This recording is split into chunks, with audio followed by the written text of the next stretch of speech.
Hello students, हम बात कर रहे थे types of reaction of halogen derivative. तो उसमें हमने देखा था तीन तरह की रिएक्शन देगा, एक nucleophilic substitution reaction, second elimination reaction और थर्ड रिएक्शन विद मेटल्स। हमने फर्स्ट रिएक्शन से स्टार्ट करा था न्यूक्लियोफिलिक सब्स्टिट्यूशन रिएक्शन। तो न्यूक्लियोफिलिक सब्स्टिट्यूशन रिएक्शन में हमने बोला था कि एक हमारे पास हैलोजन डेरिवेटिव होगा, उसके साथ न्यूक्लियोफाइल रिएक्ट करेगा।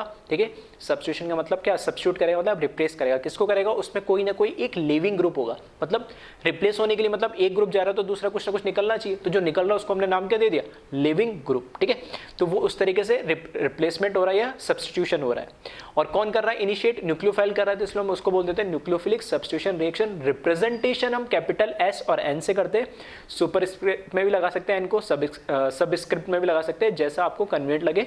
अलग अलग बुक्स का, अलग अलग टीचर्स का रिप्रेजेंटेशन होता है, कोई प्रॉब्लम नहीं।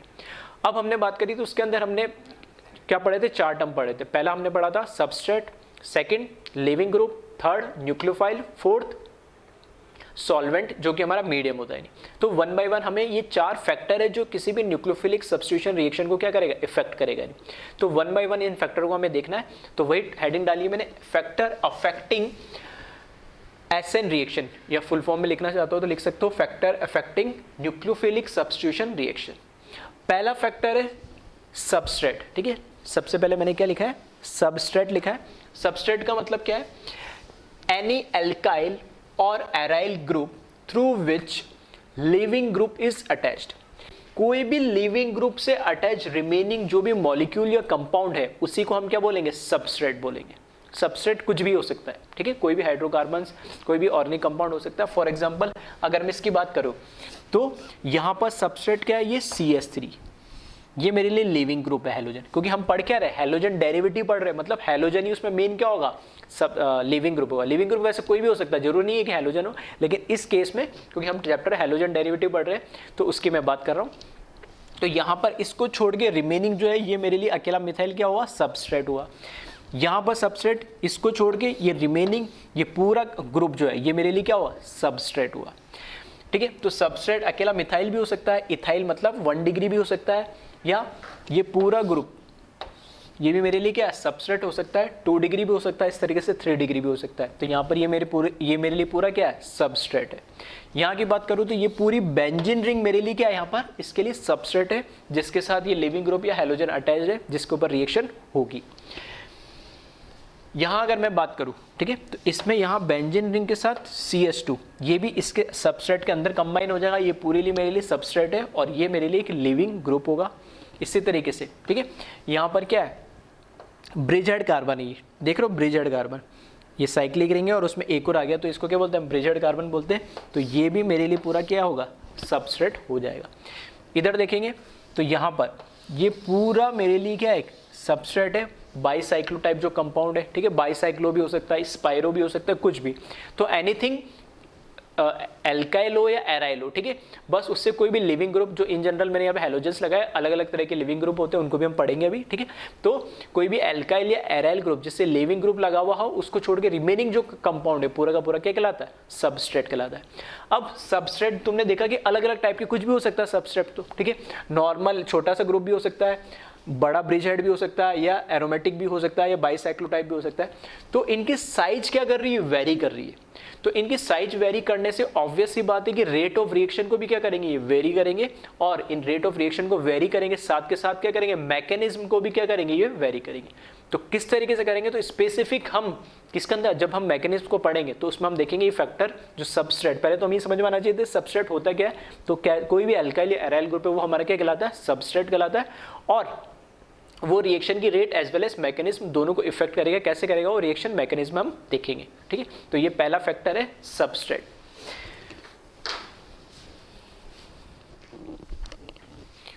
अब बात करते हैं सेकंड फैक्टर की। सेकंड फैक्टर में ले रहा हूं लिविंग ग्रुप। ठीक है, पहला था सबस्ट्रेट और सेकंड है लिविंग ग्रुप। ठीक है, तो लिविंग ग्रुप क्या है इसको हम समझते हैं। तो रिएक्शन लेता हूं पहले मैं, ये R कोई भी सबस्ट्रेट, उसके साथ L लिविंग ग्रुप लगा हुआ है, प्लस यहाँ पे न्यूक्लियोफाइल जो किसी सॉल्वेंट के अंदर ये रिएक्शन हो रही होगी, तो यहाँ से R NU रिएक्शन बन जाएगी और L ये मेरा लीविंग ग्रुप, ठीक है। तो अब इस रिएक्शन की अगर मैं बात करूँ तो लीविंग ग्रुप इस रिएक्शन को कैसे इफेक्ट करेगा। देखो, न्यूक्लियोफाइल इसके ऊपर R के ऊपर अटैक करेगा सबस्ट्रेट पे और यहाँ से ये L लीविंग ग्रुप निकल जाएगा।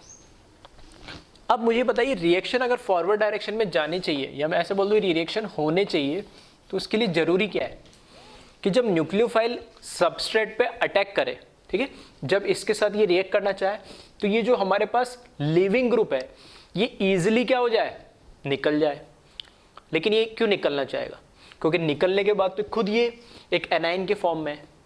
तो दो चीज़ है, पहली कि जो न्यूक्लियोफाइल है वो खुद भी एक एनाइनिक है, अनस्टेबल फॉर्म में, और जो हमारा लीविंग ग्रुप है ये भी एक अनस्टेबल फॉर्म में। तो यहाँ से इस रिएक्शन में एक अनस्टेबल फॉर्म तो स्टेबल हो जा रही है, क्योंकि हमें पता है कि न्यूट्रल कंपाउंड ज़्यादा स्टेबल होता है नेचर में as compare to cation, anion या फ्री रेडिकल के फॉर्म, ठीक है। ये सब क्या इंटरमीडिएट टाइप हो जाते हैं। तो इसको स्टेबिलिटी प्रोवाइड कर, स्टेबिलिटी होनी चाहिए, स्टेबल होना चाहेगा वो। तो मैंने जनरली बोला था लास्ट एक दो लेक्चर में बोला था कि रिएक्शन क्यों होती है, या तो मॉलिक्यूल अनस्टेबल हो तो वो स्टेबल फॉर्म में जाना जाता है इसलिए रिएक्शन करता है, या अगर वो स्टेबल है तो कोई दूसरा ऐसा रिएजेंट आ रहा है उसके पास जो खुद क्या है, अनस्टेबल है।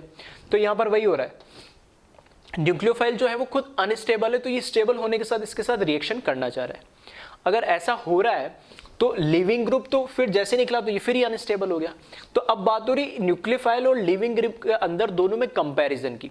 कंपैरिजन से मतलब है कि अभी मैं मान के चल रहा हूं कि न्यूक्लियोफाइल ये रिएक्शन इसलिए हो रही है क्योंकि न्यूक्लियोफाइल जो इस फॉर्म में जो इसकी stability as compare to leaving group जब इस फॉर्म में है उससे कम स्टेबल होगा। मतलब न्यूक्लियोफाइल इस फॉर्म में स्टेबल नहीं हो रहा है इसलिए रिएक्शन करना चाह रहा है। मतलब जो लिविंग ग्रुप निकल गया है तो लिविंग ग्रुप इसके कंपैरिजन में, न्यूक्लियोफाइल जब अकेला था उसके कंपैरिजन में ये ज्यादा स्टेबल फॉर्म में है, ये इस फॉर्म में रह सकता है, इसलिए रिएक्शन फॉरवर्ड डायरेक्शन में जा रही है, ठीक है। अब रह सकता है मतलब ये रह सकता है लिविंग ग्रुप अपनी इस स्टेट में, इसका मतलब ये कि ये इजीली वहां से निकलेगा या नहीं निकलेगा वो कौन डिसाइड करेगा, इसकी स्टेबिलिटी, लिविंग ग्रुप की स्टेबिलिटी डिसाइड करेगी। तो हम इसको बोलते हैं लिविंग ग्रुप एबिलिटी या लिविंग ग्रुप कैपेबिलिटी। कैसे बोलो कि लिविंग ग्रुप की जो एबिलिटी वो डिसाइड करेगा कि रिएक्शन की रेट क्या होगा। जितना इजीली ये निकलना चाहेगा उतनी जल्दी रिएक्शन हो जाएगी, तो रेट डिसाइड कर रहा है, ठीक है। तो लिविंग ग्रुप की जो एबिलिटी होती है लीव करने की, इसलिए इसका नाम हमने क्या दिया, लिविंग ग्रुप दे दिया, क्योंकि इसको निकलने की जो एबिलिटी है वही डिसाइड करेगी रेट ऑफ रिएक्शन या रिएक्शन की स्पीड कितनी होगी। तो अब ये लिविंग ग्रुप की एबिलिटी कैसे फाइंड आउट करनी, अल्टीमेटली हमें क्या देखना है, लिविंग ग्रुप की एबिलिटी देखनी, ठीक है। तो इसको समझते हैं अपन, ठीक है। तो इसको समझने के लिए अपन एक एग्जाम्पल ले लेता हूं मैं, ठीक है। अगर मैं यहां पर बोलता हूं, देखना सिंपल से एक एग्जांपल लेता हूं मैं बोलता हूं अगर मेरे पास यहां पर, ठीक है, अगर मैं कहता हूं मेरे पास दो बेस है, ठीक है, और यहां मैं कंडीशन लगा देता हूं, ठीक है, क्योंकि मैं आर्बिट्ररी ले रहा हूं। इफ अगर मेरे पास बेस है, दो बेस है, एक है मेरे पास कौन से बेस है, लुईस बेस, ए और बी। लुईस बेस मतलब जो लोन पेयर को क्या करे, डोनेट करे, उससे हम क्या बोलेंगे, लुईस बेस। तो मैंने मान लिया मेरे पास बेस है और ये मैं अज्यूम कर रहा हूं, ठीक है। ध्यान सुना, एक एक चीज में क्या बोल रहा हूं, ये मेरा अजम्पशन है क्योंकि मैंने कोई आर्बिट्ररी लिया है। आर्बिट्ररी मैंने मान लिया कि कोई ए और बी कोई दो अलग अलग क्या है, और ए और बी कोई दो अलग अलग क्या है, हमारे पास एटम है, और इसके पास भी लोन पेयर है, इसके पास भी लोन पेयर है, इस पे भी नेगेटिव चार्ज, इस पे भी नेगेटिव चार्ज। अल्टीमेटली क्या है, ये क्या है, एज ए लुईस बेस की फॉर्म में मैं रिप्रेजेंट कर रहा हूँ। तो मैंने मान लिया कि ए बी से ज़्यादा बेसिक नेचर में, ठीक है, या मैं ऐसे इसको क्या लिख दूँ, बेस की जगह में इसको क्या लिखूँ, बेसिक। इसको और थोड़ा सा सिंप्लीफाइड वे में लिखता हूँ मैं,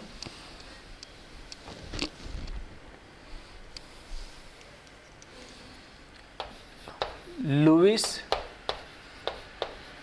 बेस, ठीक है। इफ अगर हमें लुईस बेस दे रखा है, इसका मतलब है कि लुईस बेस हमें ए और बी में से हमने मान लिया, अजम्पशन है, हमने मान लिया कि ए ज़्यादा क्या स्ट्रॉन्ग अच्छा, मतलब स्ट्रॉन्गर बेस है, लुईस बेस स्ट्रॉन्गर है देन बी।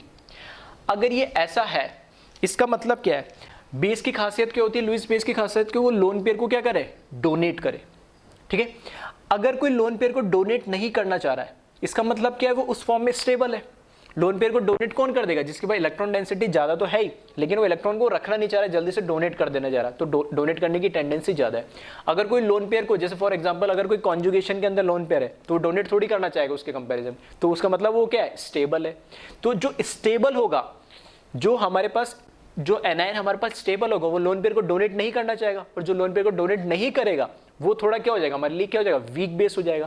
तो क्या मैं इसको ऐसे बोल सकता हूं, बेसिक स्ट्रेंथ से अगर मैं इसको कंपेयर करूं किससे, स्टेबिलिटी से, किससे कंपेयर कर रहा हूं मैं, स्टेबिलिटी से कंपेयर कर रहा हूं, तो इसका आंसर आप दे मुझे कि ए और बी, जो दो मेरे पास एनाइन है यहां पे, इनमें से स्टेबिलिटी किसकी ज्यादा होगी। ठीक है, ए और बी में से स्टेबिलिटी किसकी ज्यादा होगी। तो ए अगर स्ट्रॉन्गर लुईस बेस है देन बी, मतलब ये लोन पेयर को इजीली डोनेट करना चाहेगा या जल्दी डोनेट करना चाहेगा, तो इसका मतलब है कि बी अपना लोन पेयर नहीं देना चाह रहा, नहीं देना चाह रहा, इसलिए नहीं देना चाह रहा क्योंकि उस फॉर्म में ये क्या, इससे थोड़ा स्टेबल होगा इस लोन पेयर को लेके एज कंपेयर टू ए। इसका मतलब क्या है, बी क्या है, मोर स्टेबल है देन ए, मतलब बी का जो एनाइन फॉर्म है वो मोर स्टेबल है देन ए, क्योंकि ये ज्यादा स्टेबल है इसलिए लोन पेयर को डोनेट नहीं कर रहा, लोन पेयर को डोनेट नहीं कर रहा इसलिए ये वीक बेस है। ठीक है, तो मैंने बेसिक स्ट्रेंथ को स्टेबिलिटी से रिलेट करा। अब इस स्टेबिलिटी को मैं कंपेयर हो रहा हूं, कंपेयर कर रहा हूं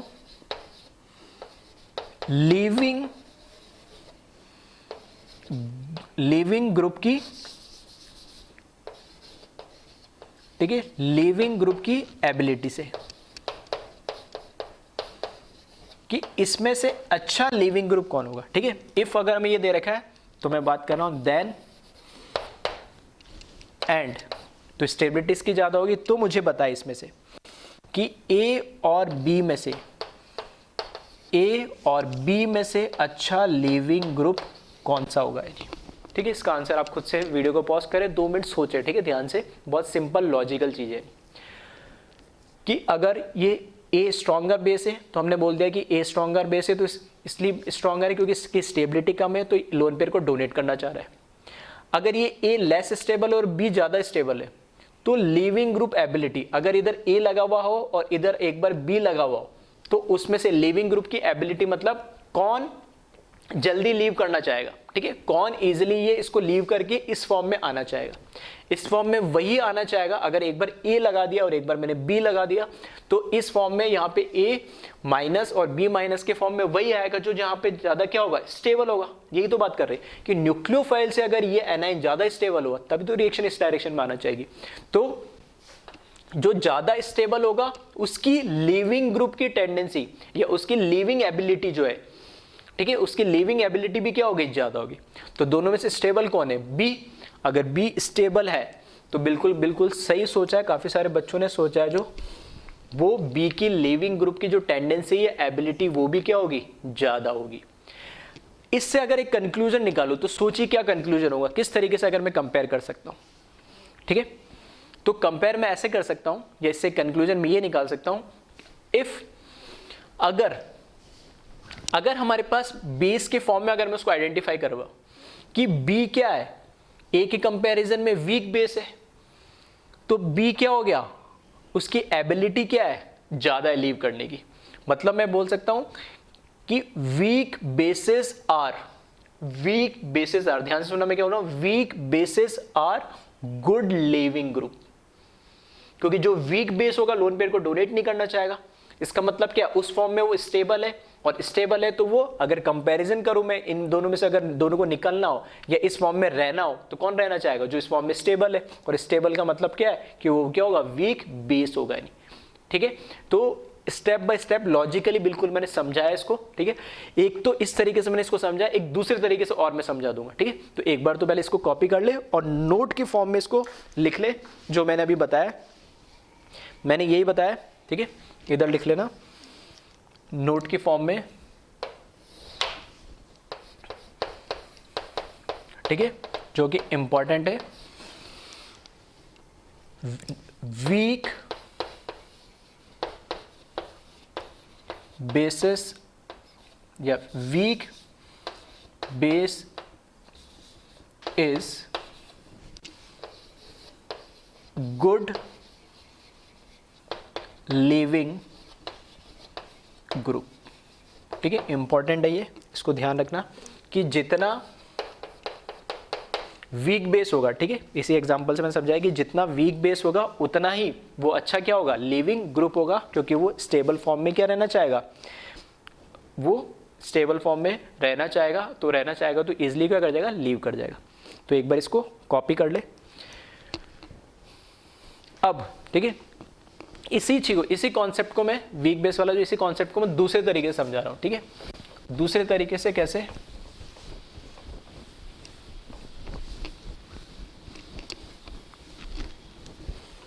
देखना, मैं दो रिएक्शन लिख रहा हूं बहुत जनरल जो आप पढ़ते हुए आए रखो। एक मैंने लिखा HF जब एसिड जैसे बिहेव करेगा तो क्या बनाएगा, ये H प्लस लीव करेगा और क्या मिलेगा मुझे, F माइनस। इसी तरीके से अगर मेरे पास HI होता तो ये जब एसिड जैसे बिहेव करेगा तो H प्लस लीव करेगा और क्या बनाएगा, I माइनस। ठीक है, तो ये सब चीज हम पढ़ चुके। तो अब मुझे बताए इसमें से, ठीक है, इसमें से HF और HI में मैं कंपेयर करूं। ठीक है, टॉप टू बॉटम जाते हैं हम हाइड्राइड्स के अंदर। तो इसमें स्ट्रॉन्ग एसिड कौन सा है, तो कैसे चेक करते हैं हम, टॉप टू बॉटम हम साइड से कंपेयर करते हैं। तो मैं बात करूंगा HI क्या होता है, स्ट्रॉन्ग एसिड होता है HI, और HF कैसा होता है, हाइड्राइड्स, ये कैसा होगा, वीक एसिड होगा। ठीक है, आपको पता ही है ये स्ट्रॉन्ग एसिड क्यों होता है, क्योंकि इसका ये क्या बना है, कॉन्जुगेट बेस बना है। ये क्या बना है, एसिड का हमेशा क्या बनता है, ये कॉन्जुगेट बेस बना है। यहां पर भी ये इसका क्या बना है, शॉर्ट में लिख रहा हूं कॉन्जुगेट बेस। ठीक है, ये हम पढ़ चुके। अगर स्ट्रॉन्ग है तो उसका कॉन्जुगेट हमेशा क्या होता है, वीक, और वीक है तो उसका कॉन्जुगेट क्या होता है, हमेशा स्ट्रॉन्ग। ठीक है, तो पूरी जीओसी पूरी ऑर्गेनिक के अंदर चलती रहेगी इसी तरीके से, डायरेक्ट इनडायरेक्ट वे में।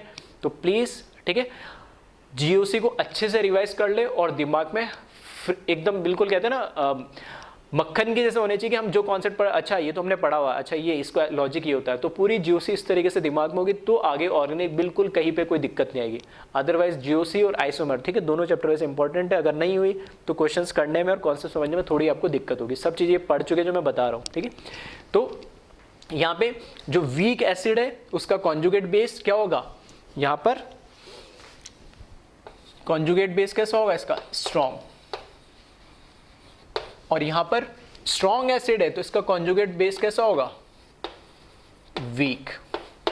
और हमें पता भी है कि ये स्ट्रॉन्ग एसिड इसीलिए क्योंकि जो इसका कॉन्जुगेट बेस बन रहा है वो क्या है, स्टेबल होता है। इसकी साइज बड़ा है, ठीक है, साइज बड़ा है तो नेगेटिव चार्ज को इजीली होल्ड कर सकता है। इसका साइज छोटा है तो इस चार्ज को होल्ड नहीं कर सकता है, तो इतना ज्यादा स्टेबल नहीं होता है। ये रिएक्शन फॉरवर्ड डायरेक्शन में तभी जाएगी जब ये एनाइन क्या हो, स्टेबल हो। तो इस केस में ये एनाइन ये स्टेबल होता है, इसलिए रिएक्शन इस डायरेक्शन में जाएगी। जब इस डायरेक्शन में जाएगी तो और ज्यादा H प्लस रिलीज करेगी, और H प्लस रिलीज करेगी तो उतना ही स्ट्रॉन्ग क्या हो जाएगा, एसिड हो जाएगा। तो ये स्ट्रॉन्ग एसिड है तो इसका कॉन्जुगेट क्या है, ये बेस वीक होता है, जबकि ये वीक एसिड है तो इसका कॉन्जुगेट बेस क्या होता है, स्ट्रॉन्ग होता है। क्लियर इतना। इसी को यहां से मैं अगर रिलेट कर दूं, ठीक है, इसी को अगर मैं यहां से रिलेट कर दूं तो देखना, अगर मैं कह रहा हूं अब ये जो कॉन्जुगेट बेस है इसी की तो बात कर रहे हैं, मैं बोल रहा हूं कि इसमें से ये वीक बेस है जो कि कैसे, B माइनस के जैसे, इसके लिए मैं क्या लिख दूं, I माइनस। ये स्ट्रॉन्ग बेस है तो इधर जगह क्या लिख दूं मैं, F माइनस।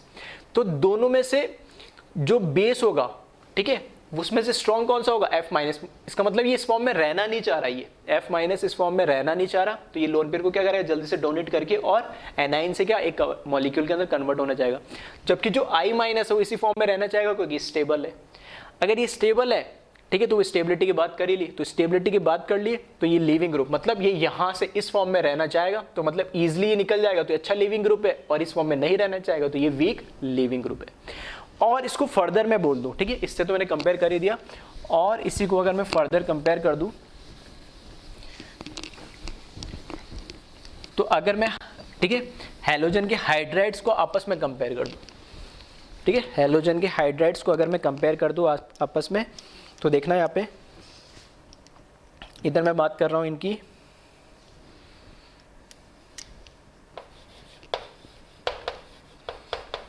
एसिडिक स्ट्रेंथ की, मैंने लिखा है यहाँ पे एसिडिक स्ट्रेंथ। किसकी acidic strength? HF, HCl, HBr और HI। तो इसकी एसिडिक स्ट्रेंथ का ऑर्डर बता दिए जल्दी से। अगर एसिडिक स्ट्रेंथ का ऑर्डर हमने निकाल लिया तो इसके जो कॉन्जुगेट बेस बनेंगे, ठीक है, इसके जो कॉन्जुगेट बेस बनेंगे, वो कॉन्जुगेट बेस जैसे F माइनस बनेगा तो यहां पर क्या बनेगा? F minus, Cl minus, Br minus और क्या? I माइनस, ये बनेगा इसका कॉन्जुगेट बेस। तो कॉन्जुगेट बेस की स्ट्रेंथ, ठीक है, इसको भी लिख देता हूं, कॉन्जुगेट बेस की स्ट्रेंथ बता दो इसमें, मतलब अच्छा बेस कौन सा होगा। एसिडिक स्ट्रेंथ बतानी है, फिर कॉन्जुगेट बेस की स्ट्रेंथ बतानी है, और अगर आपको ये पता लग गया हो तो फिर आपको लीविंग ग्रुप की एबिलिटी का ऑर्डर बताना है आपको फिर इसी को, ठीक है। उसी से मैंने वो एक आर्बिट्ररी एग्जांपल लिया था, ये मैंने एक रियल एग्जांपल ले ली, ठीक है। तो इसी में आपको बताना है कि F minus, Cl minus, Br minus और I माइनस, ठीक है। 3 क्वेश्चन बना दिए मैंने, जल्दी से वीडियो को पॉज करें, सोचे और इनका आंसर दे आप, ठीक है। तो कुछ आंसर तो ऑलरेडी मैं बता चुका हूं।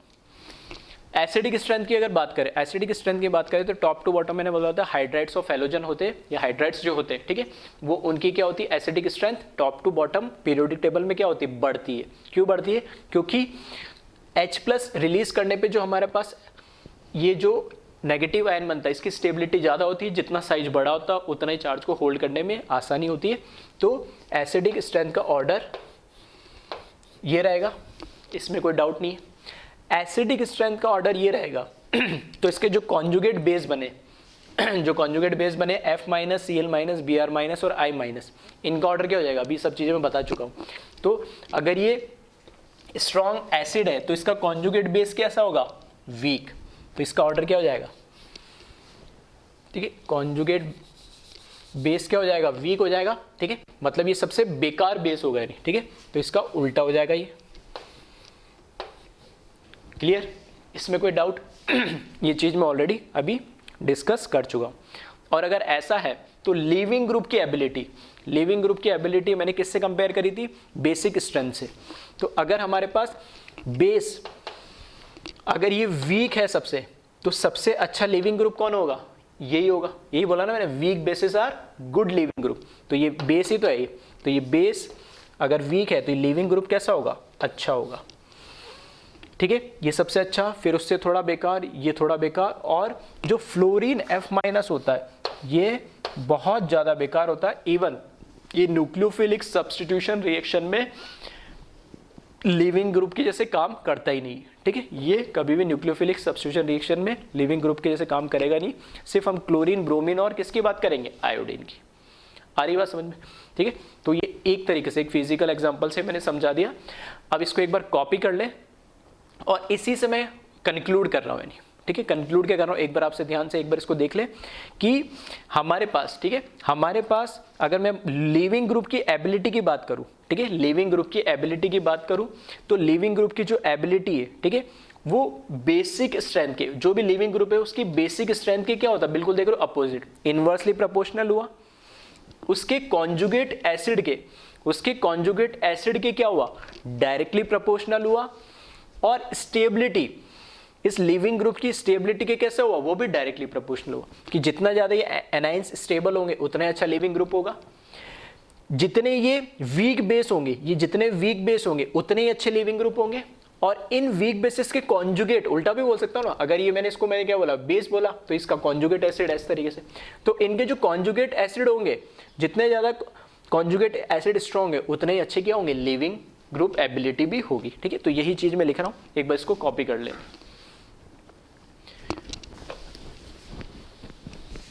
ठीक है, सारी चीज़ जीओसी से रिलेटेड है और एक एक चीज़ को फिर भी मैं दोबारा धीरे धीरे बता रहा हूँ, कन्फ्यूज़न ना रहे कोई और इसको आप अच्छे से रिलेट कर सको। ठीक है, तो जो हमारे पास लिविंग ग्रुप की जो एबिलिटी है वो directly proportional two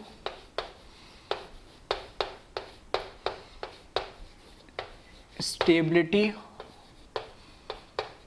of anion है और inversely proportional to basic strength है। ठीक है, जो मुझे यहां से दिख रहा है, और directly proportional to acidic strength of conjugate acid. अब ये आप पे डिपेंड करता है कि आप किस फॉर्म से या किस तरीके से आप देखना चाहते हो और उसको याद रखना चाहते हो। मैं तो सिंपल सी अगर एक बात बोलूँ, ठीक है, कंक्लूजन की अगर मैं बात करूँ तो मैं तो यही बोलूँगा कि जो भी एनाइन, जो भी लिविंग ग्रुप निकल रहा है, बस वो देख लो कि उसमें से कौन सबसे ज़्यादा स्टेबल है। जो एनाइन ज़्यादा स्टेबल, कोई एनाइन की स्टेबिलिटी आप देख सकते हो, वो भी हम जीओसी में पढ़ चुके। तो अगर आपको एनाइन की स्टेबिलिटी अगर आपको पता है, अगर एनाइन की स्टेबिलिटी अगर आपको पता है तो फिर तो कोई दिक्कत आनी ही नहीं है। आप वैसे कंपेयर कर लोगे कि कौन सा अच्छा लिविंग ग्रुप होगा। ठीक है, मैं तो इस तरीके से सबसे सिंपलेस्ट वे में ऐसे याद रखने के लिए बोलूँगा। फिर भी जिसको जिस वे में स्टेबिलिटी से नहीं तो बेसिक स्ट्रेंथ से, बेसिक स्ट्रेंथ से नहीं तो उसकी कॉन्जुगेट एसिड की स्ट्रेंथ से, जैसे आपको ईजी लगे वैसे याद रख सकते हो, समझ सकते हो। सबसे सिंपल मैंने बता दिया, स्टेबिलिटी के फॉर्म में याद रखें, वो सबसे ईजी होता है। अब इस पे कुछ क्वेश्चंस कर लेते हैं। क्वेश्चंस का मतलब है कि इसमें किस तरीके से, इसमें कुछ हमें इस तरीके से एटम या ग्रुप ऑफ एटम दे देगा और पूछेगा अच्छा लिविंग ग्रुप कौन सा है। नहीं, ठीक है, which one among of the following is better leaving group. ठीक है, तो इस तरह के क्वेश्चंस मैं करवा देता हूँ। तो मैं यहाँ लिख रहा हूँ question, compare the living group ability among following pair of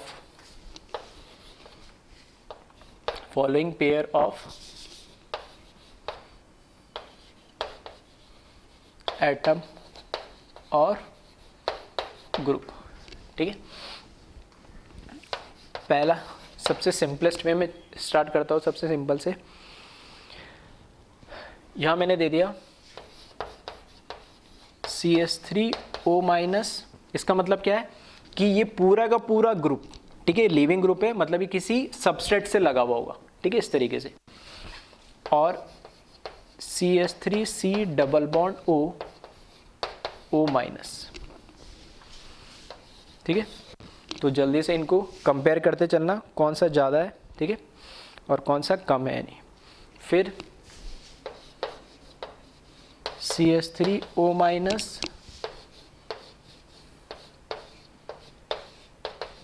O-,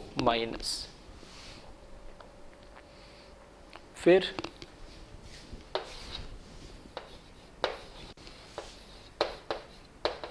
OH- and SH,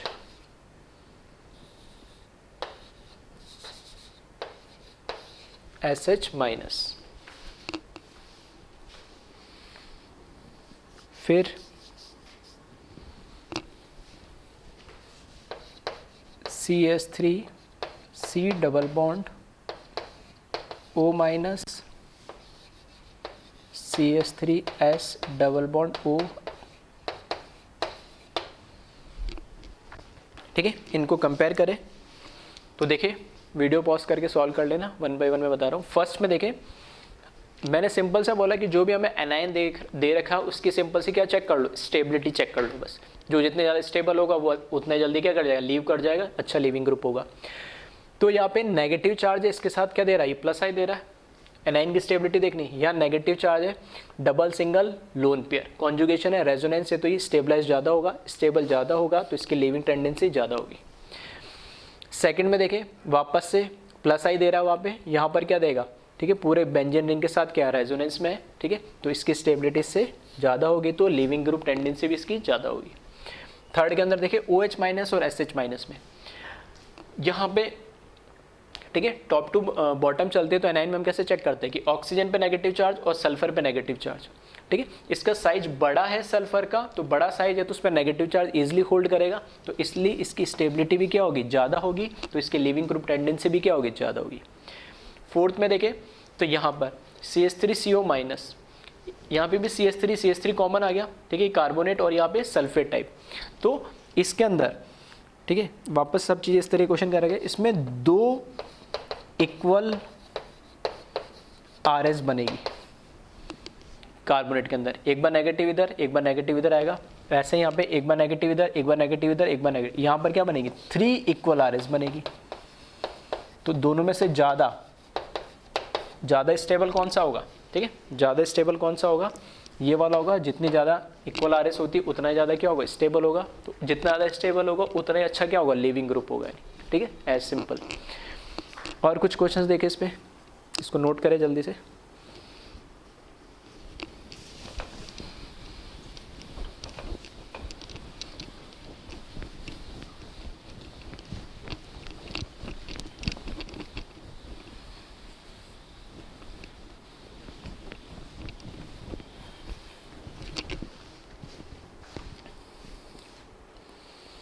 next देखें इसमें,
ठीक है, इनमें और कंपेयर करें कि अच्छा लिविंग ग्रुप कौन सा होगा इनमें से। ठीक है, स्टार्ट करते हैं हम फिफ्थ वाले से। तो इसमें देखें, इसमें भी 2 इक्वल RS बनेगी, इसमें भी 2 इक्वल RS बनेगी, मतलब ये वाला पार्ट तो क्या है, कार्बोनेट वाला दोनों में कॉमन है। तो कैसे डिसाइड करेंगे, अब ये जो CH3 है इधर, क्योंकि इस पे ओवरऑल कैसा एनाइन है, तो कैसा चार्ज होगा, नेगेटिव चार्ज है, तो नेगेटिव चार्ज को बैलेंस करने के लिए ऐसा ग्रुप लगा हुआ होना चाहिए जो इस नेगेटिव चार्ज को क्या करे, विड्रॉ करे। ठीक है, जबकि CH3 क्या करेगा, ये तो प्लस आई इफेक्ट देता है, इलेक्ट्रॉन का क्या करेगा, उल्टा डोनेट करेगा। जबकि CF3 कार्बन के साथ 3 फ्लोरीन है जो इलेक्ट्रोनेगेटिव होते हैं, तो इलेक्ट्रॉन को क्या करेगा, ये विड्रॉ करेगा, तो माइनस आई इफेक्ट देगा, तो ये क्या करेगा, ज़्यादा स्टेबलाइज करेगा। तो स्टेबिलिटी ज़्यादा होगी तो इसकी लिविंग टेंडेंसी भी क्या होगी, अच्छी होगी। यानी 6 में देखें, ये भी अच्छा है, इसको ध्यान रखें, इंपॉर्टेंट है ये। ठीक है, 6, 7, एक 6 समझ में आ जाएगा, तो 7, 8 वैसे भी करो। दोनों में से एक बार वीडियो पॉज करके और खुद कंपेयर करें कि अच्छा लिविंग ग्रुप कौन सा है। देखो, लिविंग ग्रुप का मतलब है जब ये निकल चुका होगा तो OH माइनस के फॉर्म में होगा, जब ये निकल चुका होगा तो H2 के फॉर्म में होगा। दोनों में से ज़्यादा स्टेबल कौन है, एज सिंपल, तो दोनों में से ज़्यादा स्टेबल, ठीक है, बिल्कुल सही सोच रहे हैं कई लोग, H2 होगा। यानी क्यों होगा, क्योंकि ये एक न्यूट्रल मॉलिक्यूल और ये एक एनाइन, इस पे तो नेगेटिव चार्ज आया, तो नेगेटिव चार्ज खुश तो नहीं है, वो तो हाँ ठीक है, ऑक्सीजन इलेक्ट्रोनेगेटिव है तो रख लेगा, लेकिन रखना वो चाहता नहीं है नेगेटिव चार्ज। हमेशा हर मॉलिक्यूल क्या होना चाहता है, न्यूट्रल होना चाहता है। न्यूट्रल होगा तो स्टेबिलिटी अपने आप क्या बढ़ जाएगी। कोई भी नेगेटिव चार्ज या पॉजिटिव चार्ज या फ्री रेडिकल किसी एलिमेंट या कंपाउंड पे आता है तो वो अनस्टेबल ही होता है, नहीं as compare to neutral molecule. तो अगर निकलने के बाद H2 बन जा रहा है और निकलने के बाद OH माइनस बन जा रहा है, तो ज़्यादा स्टेबल कौन सा होगा, H2 न्यूट्रल वाला। तो ये अच्छा क्या होगा, लिविंग ग्रुप होगा नहीं, ठीक है। और वैसे भी देख ले, अगर हम बेसिक स्ट्रेंथ से कंपेयर करें, हम क्या बोलते हैं, weak bases are good leaving group. तो मैं बोल रहा हूँ ये अच्छा लिविंग ग्रुप है। अच्छा लिविंग ग्रुप है मतलब ये कैसा है, वीक बेस होना चाहिए। तो H2 और OH में से कंपेयर कर लो, बेसिक स्ट्रेंथ किसकी अच्छी है। बेसिक स्ट्रेंथ का मतलब लोन पेयर को जो डोनेट करे, तो इसके ऊपर नेगेटिव चार्ज है, ठीक है। और इसके ऊपर क्या है, 2 लोन पेयर है, वहां ऑक्सीजन पे क्या होंगे, 3 लोन पेयर। यहां पर क्या है, इसके ऊपर 3 लोन पेयर होंगे और नेगेटिव चार्ज है यहाँ पे, जबकि क्या है, सिर्फ 2 लोन पेयर है। तो नेगेटिव चार्ज है, लोन पेयर है उसके ऊपर, ठीक है। तो एक्सेस में इलेक्ट्रॉन है तो उसको इजीली डोनेट करना चाहेगा, तो ये अच्छा क्या होगा, बेस होगा। ये न्यूट्रल है तो उसके कंपैरिजन में ये थोड़ा क्या होगा, वीक बेस होगा। तो ये वीक बेस है तो वैसे भी कंपेयर कर लो, और मैंने दूसरा तरीके से बता ही दिया। ऐसे इसमें देख ले 7th में वापस RO माइनस और ये ROH, ये अल्कोहल है, ठीक है। तो लीव करने के बाद ROH के फॉर्म में होगा, ये RO माइनस के फॉर्म में होगा, तो ये ज़्यादा स्टेबल होगा, स्टेबल ज़्यादा है, ठीक है। मैं तो एक ही रूल बता रहा हूँ, स्टेबिलिटी ध्यान रख लो बस। स्टेबिलिटी ध्यान होगी तो लिविंग ग्रुप की प्रॉब्लम ही खत्म हो जाएगी। ये ज़्यादा स्टेबल होगा, न्यूट्रल है, तो इसके कंपेरिजन में अच्छा लिविंग ग्रुप होगा। सेम ये भले ही RS बना रहा हूँ, ठीक है, RS बनाने में तो ये भी बना लेगा, कोई दिक्कत नहीं, lone pair single double bond है, लेकिन ये वैसे ही स्टेबल है, कोई चार्ज ही नहीं है इसके ऊपर, तो स्टेबिलिटी तो ऑब्वियस सी बात इसकी क्या होगी, ज़्यादा ही होगी। तो इस तरीके से आप देख सकते हो। तो एक बार इसको देख ले अच्छे से, ठीक है। तो लास्ट 3 एग्जाम्पल है, उसका लॉजिक यही है कि neutral molecule as compare to उसके एनाइन, कॉन्जुगेट एनाइन से कंपेयर करोगे तो स्टेबिलिटी चेक कर लो, वैसे नहीं चेक करना चाहते तो बेसिक स्ट्रेंथ से भी चेक कर लो, मैंने एक बता दिया है, ठीक है। अब इसके अलावा, ठीक है, तो लिविंग ग्रुप क्या होता है, लिविंग ग्रुप की एबिलिटी, ठीक है, लिविंग ग्रुप की जो टेंडेंसी होती है लीव करने की, वो कैसे हम चेक करेंगे वो मैं बता चुका हूँ। अब इसके अलावा एक चीज़ और रह गई इसमें कि कुछ अच्छे लिविंग ग्रुप, ठीक है, बहुत अच्छे लिविंग ग्रुप जिनका नाम, स्ट्रक्चर और उनका शॉर्ट फॉर्म में किस तरीके से रिप्रेजेंट करते हैं, ये दो तीन चीज़ें आपको हर एक इनके पास, ठीक है, 4-5 तरह के हमारे पास लिविंग ग्रुप है, ठीक है। बहुत मोस्ट कॉमन लिविंग ग्रुप है जो आप कई बुक्स में, मॉड्यूल्स में, शीट में या कभी भी क्वेश्चंस करोगे तो वहाँ देखोगे इनको, ठीक है।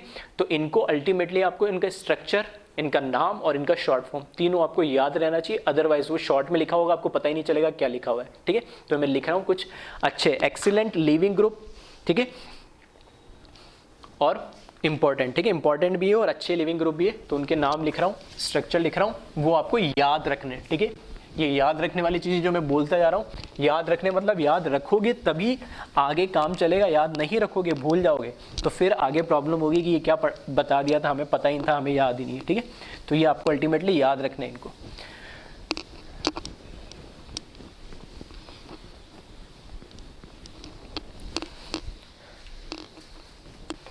ठीक है, तो यहां लिख रहा हूं मैं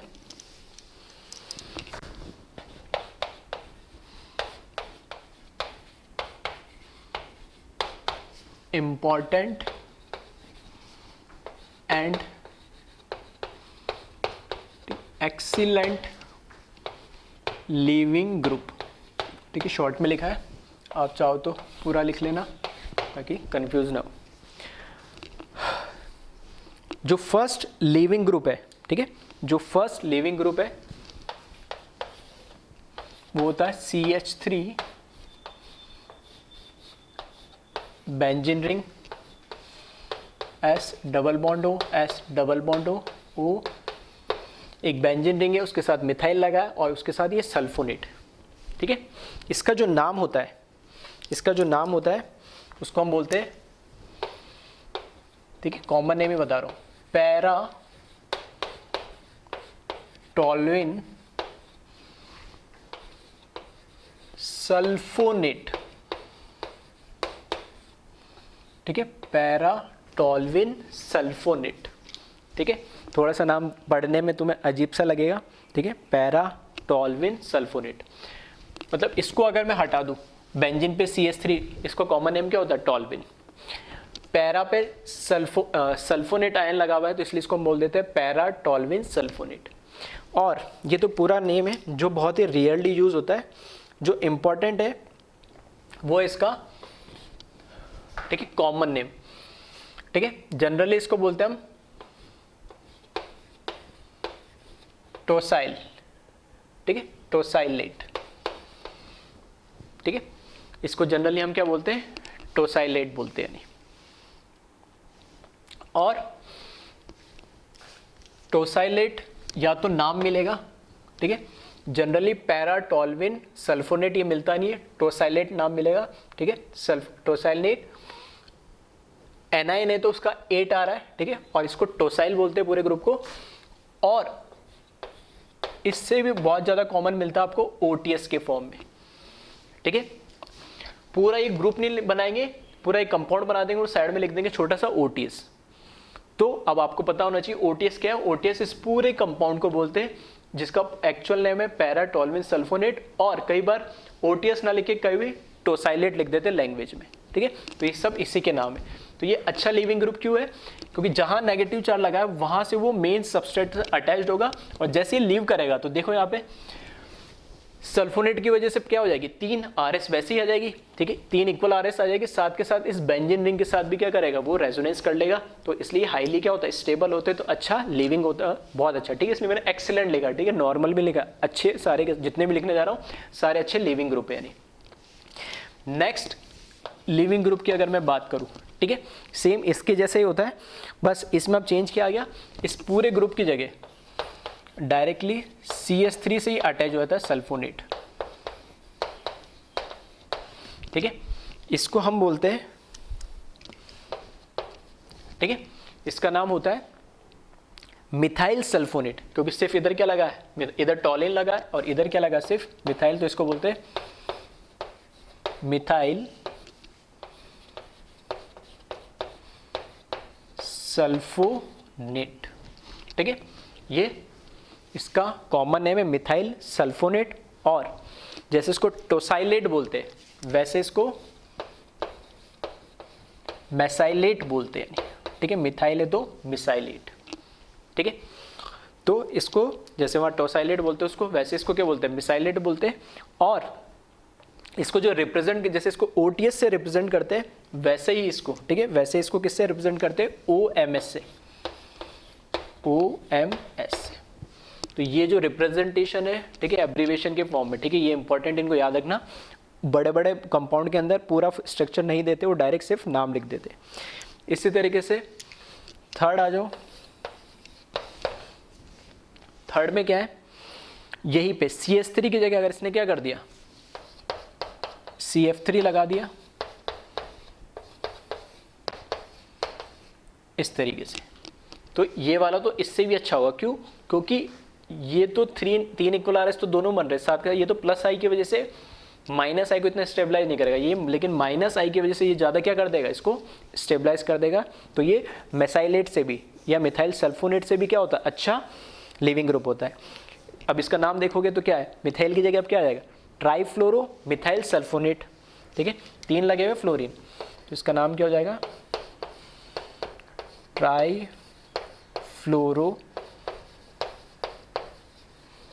मिथाइल सल्फोनेट, ठीक है। इसका जो नाम होता है इसको जनरली बोलते हैं ट्रिफ्लेट, ठीक है। थोड़े से सुनने में पहली बार आपको अजीब से लग रहे होंगे, टोसाइलेट, मिसाइलेट, ट्रिफ्लेट, लेकिन जनरली इसी तरीके से इसके नाम लिखे जाते हैं, ठीक है। हाँ, इसमें OTS OMS ये लिखा जाता है, इसमें ऐसा कुछ नहीं लिखा जाता है, ठीक है, ट्रिफ्लेट के फॉर्म में आपको लिखा हुआ मिलेगा नहीं, ठीक है। इसी तरीके से 2 और होते हैं, तो एक बार इनको कॉपी कर ले, ठीक है। लास्ट 2 और ऐसे ही, ठीक है, लिविंग ग्रुप होता है अच्छे, उनको मैं बता देता हूँ।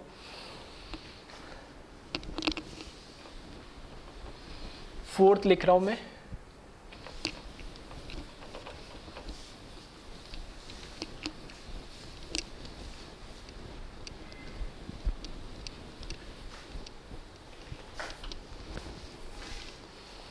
फोर्थ के अंदर क्या होता है,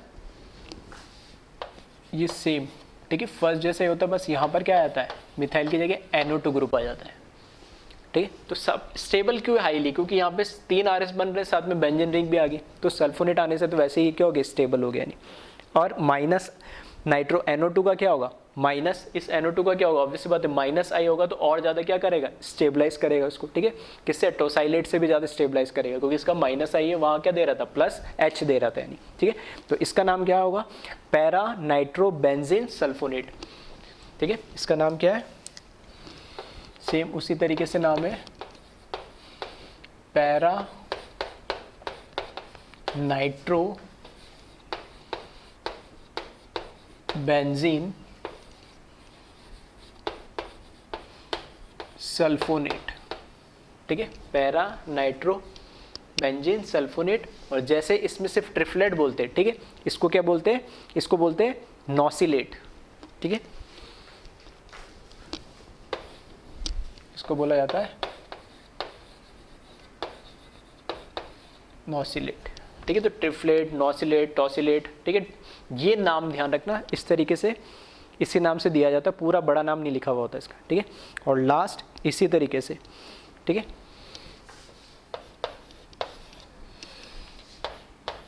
नाइट्रोजन की जगह हमने क्या लगा दिया, ब्रोमीन लगा दिया, और वापस बेंजीन रिंग के साथ सल्फोनेट। तो ठीक है, पैरा कर लें इसको, पैरा नाइट्रो बेंजीन सल्फोनेट। उसी तरीके से इसका नाम क्या हो जाएगा, पैरा ब्रोमो बेंजीन सल्फोनेट, ठीक है, इसका नाम क्या हो जाएगा, पैरा ब्रोमो बेंजीन सल्फोनेट, ठीक है। और जैसे इसका नाम नोसाइलेट होता है वैसे इसका नाम BRO, ठीक है, ब्रोसाइलेट होता है, ठीक है। तो थोड़ा सा आपके लिए 5 अजीब से कंपाउंड, अजीब से नाम हो सकते हैं। फिर से मैं बोल रहा हूँ, ब्रोसाइलेट, नोसाइलेट, ट्रिफलेट, ठीक है, टोसाइलेट और मेसाइलेट, ये नाम तो एटलीस्ट ध्यान रखना। और 2 स्टार्टिंग वाले OTS और OMS, इसी फॉर्म में इसको क्या करते हैं, जनरली रिप्रेजेंट करते हैं 2 को, बाकी इनके लिए कोई रिप्रेजेंटेशन नहीं है, ठीक है। तो ये अच्छे लिविंग ग्रुप है, डायरेक्ट उस कंपाउंड में शॉर्ट फॉर्म में लिख के दे देते, फिर कंफ्यूजन होता है कि ऐसा क्या, तो मैं तो ये नाम सुना ही नहीं, पढ़ा ही नहीं, ठीक है। तो इनको याद रखना है, स्ट्रक्चर सबसे पहले, और दूसरा इनका एब्रीवेशन या शॉर्ट फॉर्म तो कम से कम याद रखें, ठीक है, क्योंकि ये आगे बहुत आपको बार बार मिलेंगे। तो एक बार इसको कॉपी कर लें।